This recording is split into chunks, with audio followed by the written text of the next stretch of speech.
Je suis le docteur Claire Georges Taragano, je suis médecin, je suis responsable médicale de la permanence d'accès aux soins de santé ou PASS de l'hôpital Saint-Louis. C'est une consultation d'accès aux soins pour les démunis. Je suis également présidente de l'association L'Humain au cœur du soin.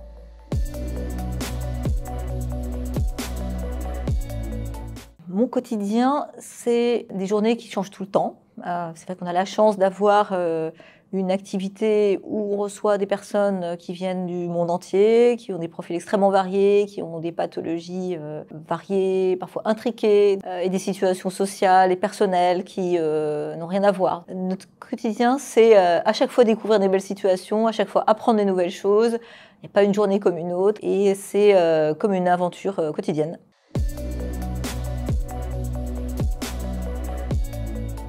Nos missions, c'est de permettre un accès aux soins de la meilleure qualité possible à des personnes qui ont des difficultés d'accès aux soins, en particulier pour des raisons financières, qui n'ont pas de couverture sociale ou qui ont une insuffisance de moyens et qui ne leur permettent pas d'avoir un accès aux soins. Donc on essaye toujours de faire en sorte aux personnes d'avoir un parcours de soins le plus adapté, le plus personnalisé possible et qui tient compte de leur situation particulière, enfin de leur contexte. Par exemple, si quelqu'un n'a pas d'hébergement, on va forcément prendre en compte cette dimension pour prescrire les traitements, que ce soit un traitement simple contre le diabète, sachant que les personnes n'ont pas forcément de quoi stocker les médicaments, etc.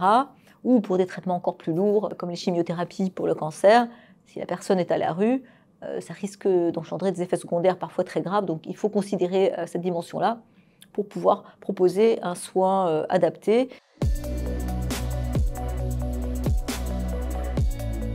Les situations qu'on rencontre sont tellement variées, j'ai l'impression que j'apprends tous les jours, professionnellement, parce qu'on découvre des situations où, au travers des échanges avec les autres, on approfondit nos connaissances, on les élargit. Et puis la dimension personnelle est très importante. C'est vrai qu'on a tendance à séparer cette dimension professionnelle et personnelle, alors qu'elles sont évidemment complètement intriquées, que ce soit pour le patient ou pour les professionnels.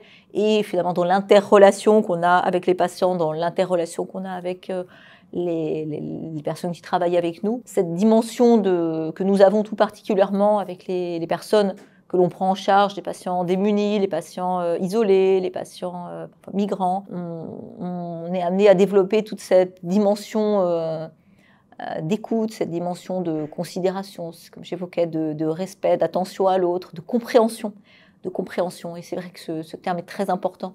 Quand on arrive à être dans cette communication, cette tentative de compréhension, on arrive vers des relations qui sont beaucoup plus apaisées et donc beaucoup plus agréables, que ce soit à l'échelon personnel et à l'échelon professionnel.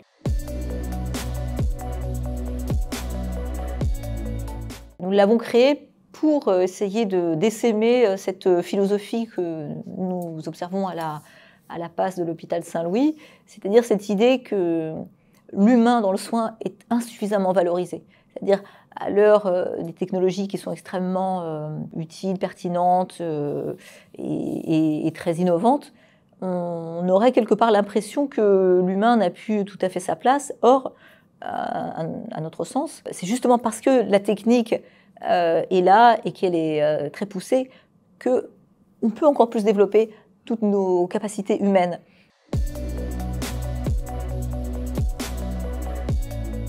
Ce dont j'aimerais témoigner, dans le lien avec cette idée aussi de transmettre auprès des plus jeunes, c'est les témoignages que j'ai des étudiants en médecine qui passent en stage. Ce qu'ils nous disent, à peu près tous, c'est que les conditions qu'ils ont trouvées, conditions de bienveillance, que j'appelle de sécurité psychologique, elles ont été propices pour eux, pour leur donner confiance et leur donner confiance en leurs capacités. Et à chaque fois, ils évoquent ça. Ils ont à la fois appris beaucoup de choses et ils ont grandi humainement.